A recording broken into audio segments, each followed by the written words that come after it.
Very good morning बच्चों। In our previous video class, we had completed protein, means initial part of protein, that is amino acids.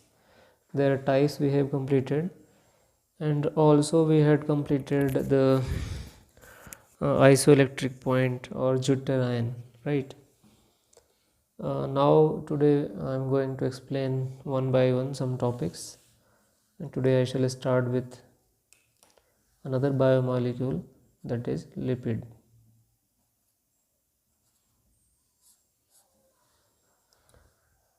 Okay generally बहुत सारा confusion होता है, fat और lipid में confuse होते हैं लोग, फैटी एसिड में कंफ्यूज होते हैं, तो वो देखते हैं। ठीक है, तो पहले तो आप ये समझिए कि लिपिड सपोज एक बड़ा सा ग्रुप है, इस ग्रुप का नाम क्या है? लिपिड। मतलब बायोमॉलिक्यूल्स का एक ग्रुप है, एक मतलब एक टाइप नहीं, इसके अंदर बहुत सारे टाइप के आते हैं। उस ग्रुप में आपका क्या क्या आएगा? फैटी एसिड आ सकता है, ऑयल्स आ सकता है, फैट्स आ सकते हैं, फॉस्फोलिपिड्स आ सकते हैं, ग्लिसरॉल आ सकता है। तो ये इसमें कंफ्यूज नहीं होना है ना। अकेला फैटी एसिड भी एक लिपिड है, अकेला ऑयल भी एक लिपिड है, अकेला फैट भी एक लिपिड है, फॉस्फोलिपिड भी लिपिड है, ग्लिसरॉल भी एक टाइप का लिपिड है। तो ये याद रखना है, इसमें कंफ्यूज नहीं होना है। ठीक, ओके। अब देखते हैं कि केमिकल स्ट्रक्चर क्या है लिपिड्स का। ओके डियर, तो लिपिड जो है वो कार्बोक्सिलिक ग्रुप और कार्बन से मिलकर बना हुआ है। तो कार्बोक्सिलिक ग्रुप क्या है आपको पता है? कार्बोक्सिलिक ग्रुप है आपका COOH, ये कार्बोक्सिलिक ग्रुप है।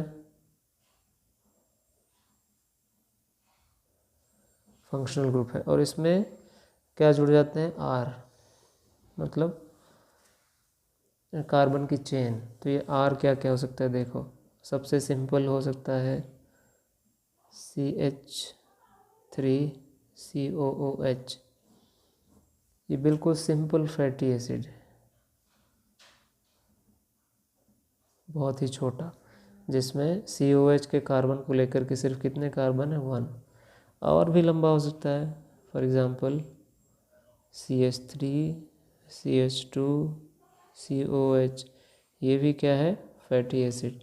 लेकिन कितने कार्बन इसमें इंक्लूडिंग दिस? 3, इसमें इंक्लूडिंग 2। तो ये लगभग 1 से लेकर 19 कार्बन तक हो सकते हैं। कितने? 1 से लेकर 19 कार्बन तक जुड़ सकते हैं, और तो उन्हें हम क्या कहते हैं? Fatty acids. और लास्ट में क्या है? COH ग्रुप, कार्बोक्सिलिक ग्रुप, और इन सब को मिला के हम क्या बोलते हैं? R। तो ये R छोटा भी हो सकता है और काफ़ी बड़ा भी हो सकता है। फॉर एग्ज़ाम्पल आपकी बुक में है पामेटिक एसिड, है ना? पामेटिक एसिड, पाम ऑयल भी बोलते हैं इसे। पामेटिक एसिड में बहुत सारे कार्बन एटम है, 16 है। उसका फॉर्मूला आपकी बुक में है CH3 होगा, CH3 CH2 whole 14 COOH। General लिखेंगे तो C16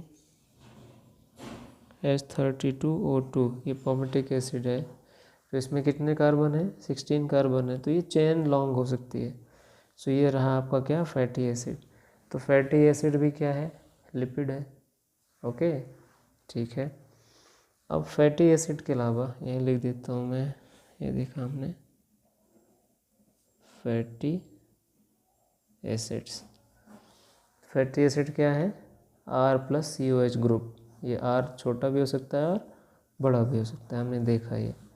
और ये बहुत सारे एग्जांपल आपको मिल जाएंगे बुक में। ठीक, तो फर्स्ट रहा फैटी एसिड, ये भी एक तरह का क्या है? लिपिड।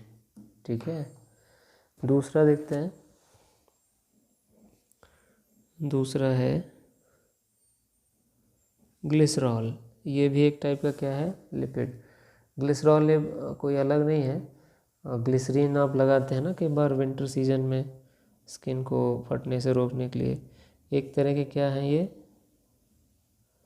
अल्कोहल जैसे हैं, राइट, और इन्हें हम ग्लिसरॉल कहते हैं, बट ये आते किस में हैं, लिपिड की कैटेगरी में। अब देखते हैं ग्लिसरॉल क्या है।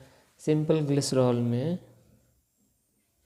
CH3OH, उससे एक और जुड़ा है CHOH,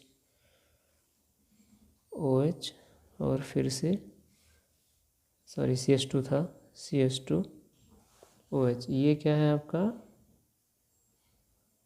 ग्लिसरॉल। इसमें क्या है, 3 कार्बन है, आप हाइड्रोजन गिन लो, 2 3 4 5 6 7 8, और ऑक्सीजन कितने हैं, 1 2 3 एंड 3 ओनली। तो C कितने हैं, 1 2 3, C3H कितने हैं, 2 1 3, मतलब 4 5 6 7 8, H8O3, ये ग्लिसरॉल है। ठीक है, ये भी एक टाइप का क्या है, लिपिड है, इसी के अंदर कैटेगरी में आता है। So this is glycerol, so it was fatty acid and it is glycerol. कई बार क्या होता है कि ये फैटी एसिड और ग्लिसरॉल दोनों आपस में ज्वाइंट हो जाते हैं, दोनों आपस में, मतलब उसको आप क्या कहोगे कि एक टाइप का हाइब्रिड हो जाता है उनका, उनके बीच में एक बॉन्ड बन जाता है, तो उसमें से एक नया लिपिड बनता है, मतलब नए टाइप का लिपिड बनता है। तो थर्ड देखते हैं, इसे बोलते हैं फैट्स और ऑयल। ठीक है, ओके। ये फैटी एसिड, फैटी एसिड्स क्या हैं, ये किससे किससे बने हैं, जिसमें आपका सॉरी फैट और oil, fatty acids plus glycerol, ये जब दोनों मिल जाएंगे तो क्या बन जाता है, फैट एंड एसिड। लेकिन मिलते कैसे हैं, फैटी एसिड और जुड़ जाएगा क्या उससे, ग्लिसरॉल। तो जिस बॉन्ड से जुड़ते हैं इसे बोलते हैं ईस्टर बॉन्ड। तो आप कहेंगे esterified fatty acid with glycerol is called as fat or oil. Esterified fatty acid with glycerol is called as fats or oil।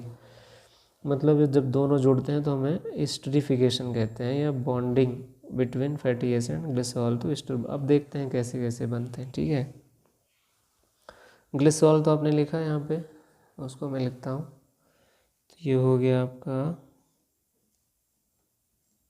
CH2 और ये हो गया OH, ऐसे ही HOH, ऐसे ही CH2OH, ये ग्लिसरॉल है। अब फैटी एसिड क्या है, ये देखो, ये है सबसे सिंपल फैटी एसिड है ना, तो ये COH की तरफ से इधर आएगा, प्लस HOOC लिख दिया मैंने, और यहाँ पर क्या जोड़ दिया, R। अब आप ये देखो कि इस कार्बन से जो OH जोड़ा है और ये COH, इनमें से एक H2O जो है वो माइनस हो जाएगा, रिएक्शन जब होगी दोनों पास में जाएंगे, -H2O।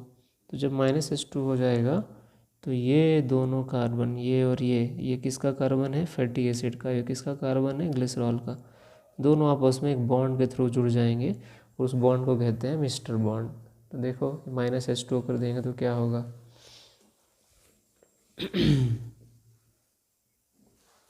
I think it's visible. ये हो गया CH2, यहाँ पे एक O बचा था, और ये C का डबल बॉन्ड O, और ये R। एक्चुअली ये क्लास 10th में पढ़ा होगा, इसको हम और भी लिख सकते हैं, RCOO, और यहाँ पे H, ऐसे लिख सकते हैं इसको। ठीक है, तो ये तो चला गया यहाँ माइनस में, तो C डबल बॉन्ड O बचा और R, और बाकी सभी जुड़े रहेंगे। HOH OH H। तो अब ये देखो ग्लिसरॉल में एक जो OH था वो रिप्लेस हो गया किससे, फैटी एसिड से। तो ये जो पार्ट है ये ग्लिसरॉल है और ये जो पार्ट है वो है फैटी एसिड। तो फैटी एसिड प्लस ग्लिसरॉल, और ये जो बॉन्ड बना इस बॉन्ड को हम क्या बोलते हैं, ईस्टर बॉन्ड, और इस प्रोसेस को एस्टरिफिकेशन। अब आप देखो एक ग्लिसरॉल में कितने फैटी एसिड जुड़े हैं, एक, तो इसे बोलते हैं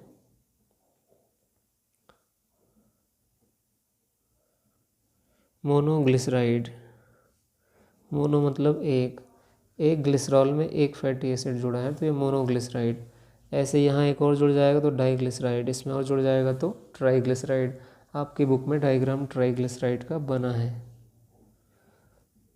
डाईग्लिसराइड and triglyceride. So just I am drawing here triglyceride,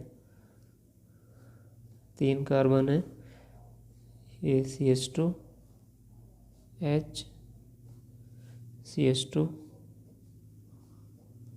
ये O बॉन्ड है, ये सीधा कार्बन से जुड़ेगा, डबल बॉन्ड O, ये भी डबल बॉन्ड O। ये तो बॉन्ड बनाना इतना डिफ़िकल्ट नहीं है, आप कर सकते हैं ना। और यहाँ R जोड़ दीजिए, ये R1 R2 R3। तो मतलब कितने फैटी एसिड जुड़ गए, 3। Fatty acid number 1, fatty acid number 2, 3, और ग्लिसरॉल कितना है, एक ही। तो एक ही ग्लिसरॉल से जब 3 फैटी एसिड जुड़े हुए हैं इसे हम क्या कहेंगे, triglyceride, triglyceride. Okay, so they are fatty acids plus glycerol, और ये बॉन्ड का नाम क्या है, फिर से मैं लिख दे रहा हूँ, दीज आर ईस्टर बॉन्ड्स, और ये जो प्रोसेस है स्टेरिफिकेशन। क्लियर, ओके, ठीक है। तो देखो ये भी क्या था, ये भी फैट था या ऑयल, फैट और ऑयल, और ये तीनों मिला के भी क्या कहेंगे हम, दिस इज़ ऑल्सो फैट और ऑयल। अब ये फैट और ऑयल किसके बेस पर करते हैं, on the basis of melting point. Fat भी क्या है, एक तरह का लिपिड है, ऑयल भी एक तरह का लिपिड है, लेकिन ऐसे फैट जो नॉर्मल टेम्परेचर पर लिक्विड फॉर्म में होते हैं they are called as oil.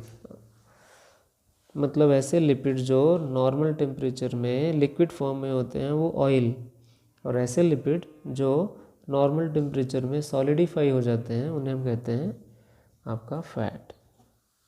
ठीक है, oil is in liquid form, it is solid form. So on the basis of melting point we can say both the lipids either as fat or oil. ठीक है, और भी बहुत सारे fat हैं जैसे हमारे नर्वस टिश्यू में प्रेजेंट है। एक और फैट आपकी बुक में दिया हुआ है, यहाँ भी देखा हमने, it is 4th phospholipids.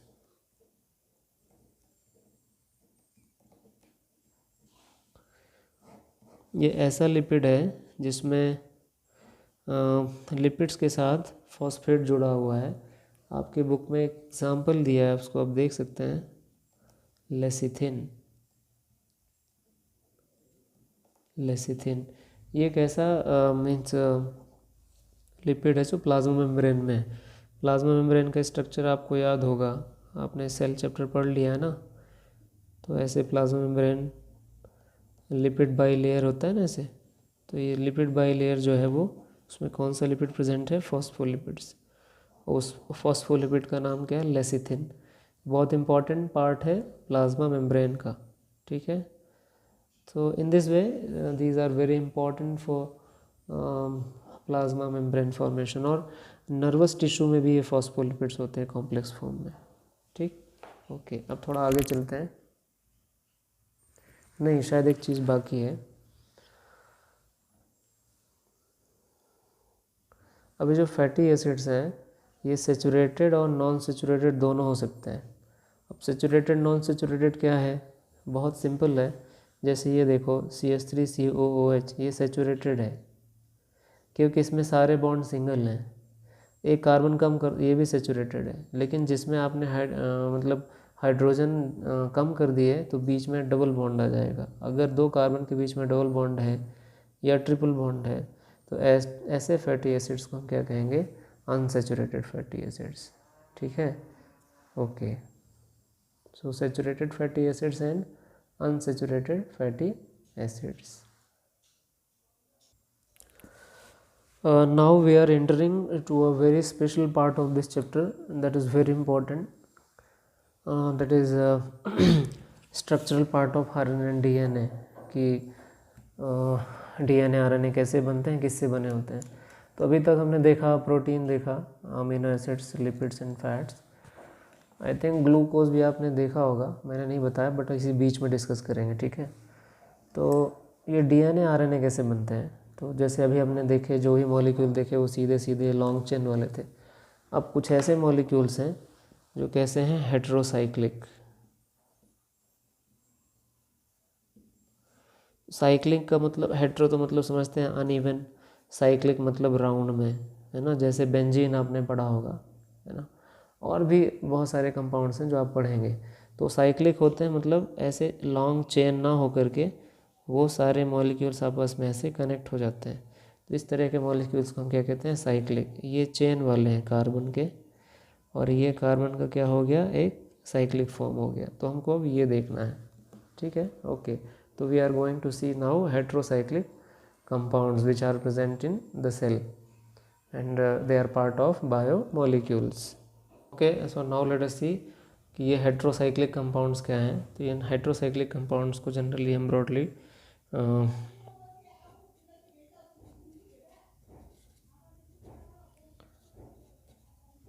Nitrogenous bases की हेडिंग पे पढ़ते हैं। नाइट्रोजनस बेस, सिंपल आपको पता है, ये मतलब ये ऐसे बेस हैं जो नाइट्रोजन से बने हैं, बट ये कैसे हैं, साइक्लिक, है ना। कोई एक साइक्लिक स्ट्रक्चर है उनका, और थोड़ा और आगे डिटेल देखेंगे नाइट्रोजनस बेसिस।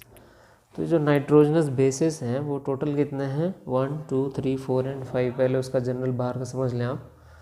सो 5 हैं, बट वो 5 भी 3+2 की कैटेगरी में है। 3 नाइट्रोजनस बेस एक जैसे हैं और 2 नाइट्रोजनस बेस एक जैसे हैं। ठीक है, तो हम शॉर्ट में लिखते हैं CU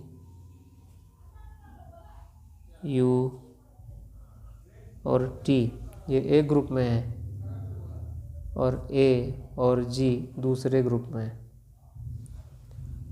ठीक है, CU और T एक ग्रुप में है, A एंड G दूसरे ग्रुप में है। अब देखते हैं इनके नाम क्या हैं उस ग्रुप के। ओके, तो ग्रुप जिसमें 2 हैं उस ग्रुप को हम बोलते हैं प्यूरीन।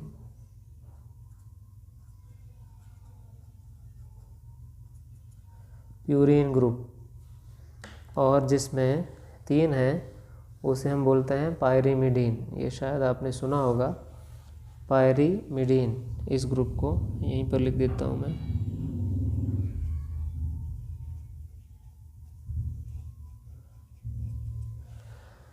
सो सारे नाइट्रोजनस बेस जो साइक्लिक हैं वो टोटल 5 हैं, 1 2 3 4 एंड 5। वो भी 5 भी 3+2 के कैटेगरी में डिवाइड हैं। 2 कैटेगरी जो है वो जिसमें 2 नाइट्रोजनस बेस आते हैं उसे हम बोलते हैं प्यूरीन, और एक 3 वाला है जिसे हम बोलते हैं पायरीमिडीन। अब इनके नाम हैं, देखते हो मैं लिखता हूँ इनको, you can go through to them in your book also, it's given. Okay, ये मैंने इनका फुल फॉर्म लिखा है। C for cytosine, U for uracil, T for thymine, A for adenine, G for guanine. So these are 5 nitrogenous bases. ये nitrogenous bases हैं सिर्फ, अभी कुछ नहीं है। ठीक है, लेकिन ये नाइट्रोजनस बेसिस कई बार एक दूसरे से कंबाइन भी हो सकते हैं, लेकिन उसके पहले मैं आपकी बुक में आता हूँ। ठीक है, ओके, देखो ये एडेनिन का रिंग है। तो जो प्यूरीन है वो डबल रिंग है, ये ring number 1 and ring number 2। लेकिन जो पायरीमिडीन है उसमें सिंगल रिंग है। थोड़ा याद करने की ट्रिक तो आपको बनानी पड़ेगी, क्योंकि this is completely memory based. इसमें कोई ट्रिक नहीं बता सकते आपको, ये आपको याद ही करना पड़ेगा।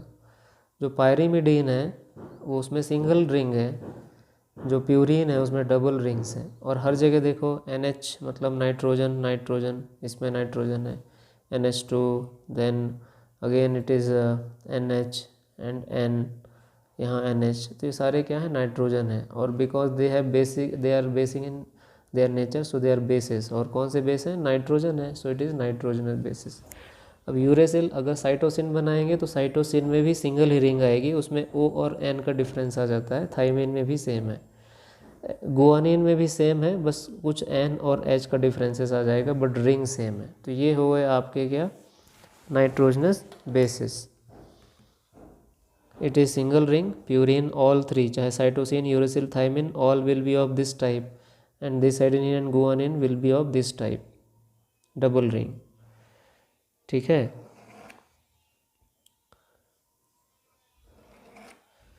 अब कई बार ये जो है वो किससे जुड़ जाते हैं, शुगर से, या nitrogenous base plus sugar.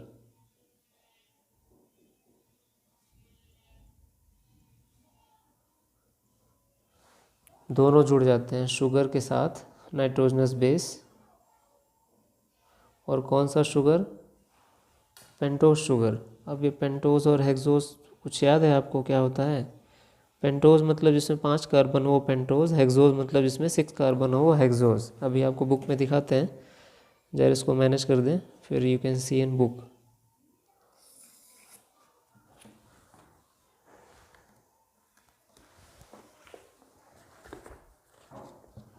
Okay, let's see, I am increasing its zoom. आप ये देखो इन दोनों को,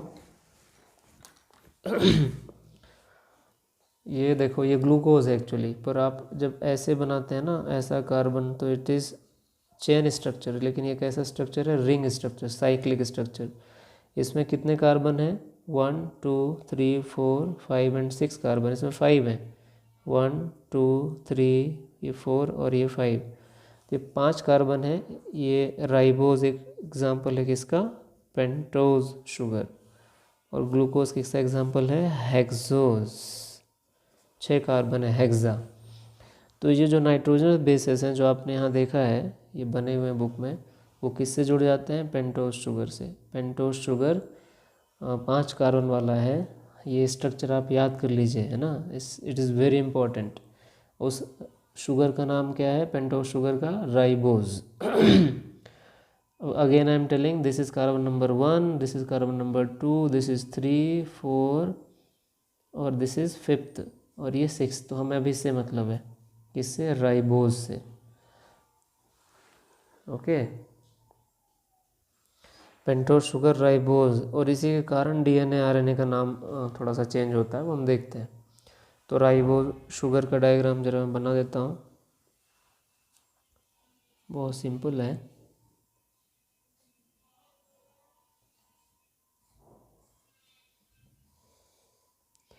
सिर्फ OH लिखा है, H नहीं लिखा, इसका मतलब उसमें H जुड़ा है, यहाँ बीच में कार्बन है, ठीक है, OH।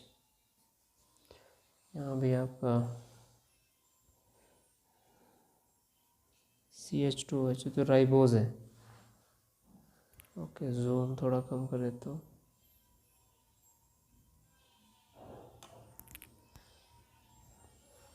So it is pentose sugar. अब जो पेंटोज शुगर इनमें से किसी में भी जुड़ जाएगी तो उनके नाम चेंज हो जाएंगे, वो देखते हैं हम, ठीक। अब आप देखो ज़रा कि हमने क्या किया, ये राइबोज शुगर है, pentose ribose sugar. Ribose sugar के हमने कार्बन नंबर 1 पे किसको जोड़ दिया, एडेनिन को। तो यहाँ कम जगह है तो मैंने सीधा एडेनिन लिख दिया है। So adenine it's a nitrogenous base, it is connected to the ribose, is it's a sugar, pentose sugar at carbon number 1। तो इसका नाम अब राइबोज नहीं रहेगा, इसका नाम एडेनिन नहीं रहेगा, इन दोनों को मिला के हम क्या कहते हैं, एडिनोसाइन। ऐसे ही when this guanine will combine with ribose, then its name will change into guanosine. ऐसे ही when thymine combines with ribose, इसका नाम क्या होगा, बता सकते हैं? Thymidine.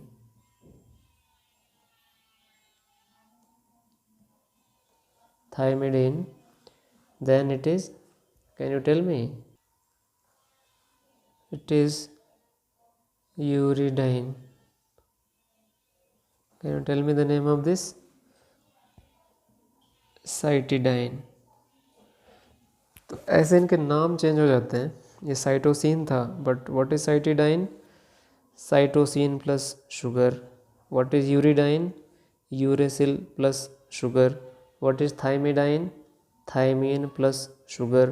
What is adenine?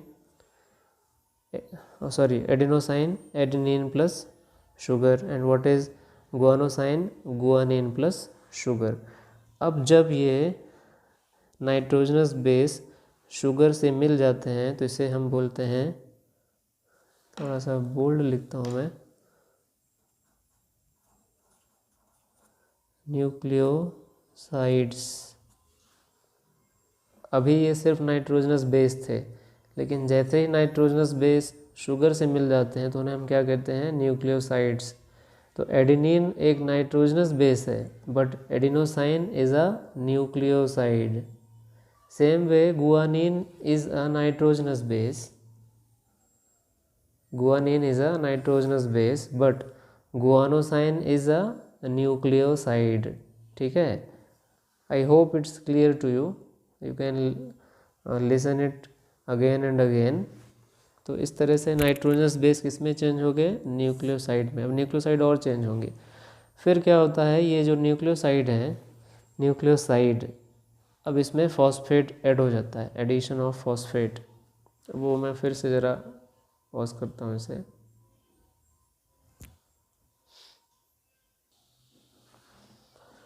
Okay तो हमने ये देखा था ना कि ये क्या था? अब nucleoside, for example ribose sugar, and it is connected with one nitrogenous base that is adenine, it is called as adenosine.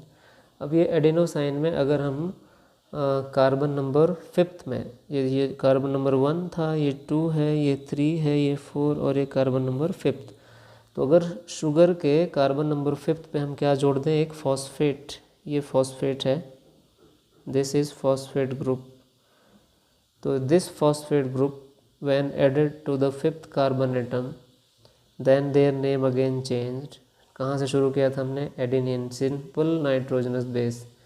Nitrogenous base plus sugar, adenosine. Now nitrogenous base plus sugar plus phosphate, now adenylic acid. अब ये acid क्यों हो गया? अभी तक base था, ये acid हो गया क्योंकि जो फॉस्फेट ग्रुप है it is having acidic nature. तो डीएनए का भी नाम जो है डीऑक्सीराइबोन्यूक्लिक एसिड, वो जो एसिड है इसी फॉस्फेट के कारण है। ठीक है, ओके। तो इसका नाम क्या हो जाएगा? Adenylic acid. अब अगर गुआनोसिन प्लस फॉस्फेट हो जाएगा तो क्या होगा? Can you tell me? Guanylic acid. लिखते जाते हैं हम, इसका नाम क्या होगा? Guanylic acid. इसका क्या होगा आप बता सकते हैं? ट्राई करिए, बिकॉज आपको तो याद रखनी है ये, otherwise very difficult to you. ठीक है, थाइमिडाइलिक एसिड। इसका can you tell me again? Uridylic acid. अभी अकेला इसमें कुछ फॉस्फेट जुड़ेगा ना तब होगा ये, तो मैं इसको में जोड़ दूँ OCH2 P double bond OH HO, phosphate जुड़ गया तो यूरिडाइलिक एसिड। और ये इसका साइटिडाइलिक एसिड।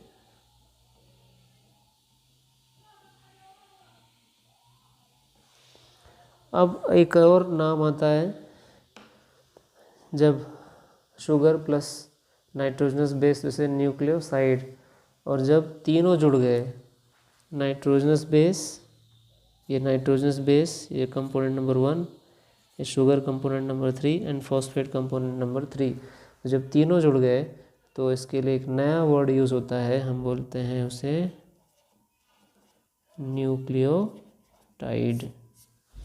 और इन्हीं न्यूक्लियोटाइड से डीएनए आरएनए का फॉर्मेशन होता है। They are the basic unit of DNA and RNA. मतलब डीएनए आरएनए पॉलीमर है, तो पॉलीमर में क्या होते हैं actually, nucleotides.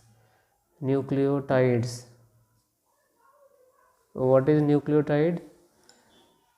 Nitrogenous base plus pentose sugar plus phosphate group, then it is nucleotide, and they are the basic structural unit of DNA and RNA. ठीक है, I hope you have got it. तो दो आप याद रखेंगे, nitrogenous base, nucleoside, nucleotide. और ये कैसे कंपाउंड हैं?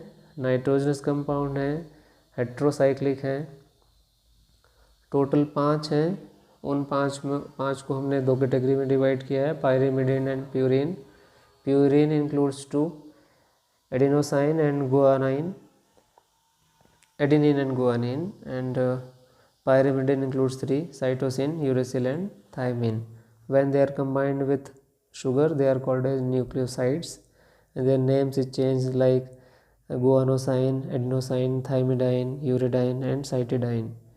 And when phosphate is added, then their name again changed, then cytidyllic acid, uridylic acid, thymidyllic acid, then adenylic acid and guanylic acid, and these are nucleotides.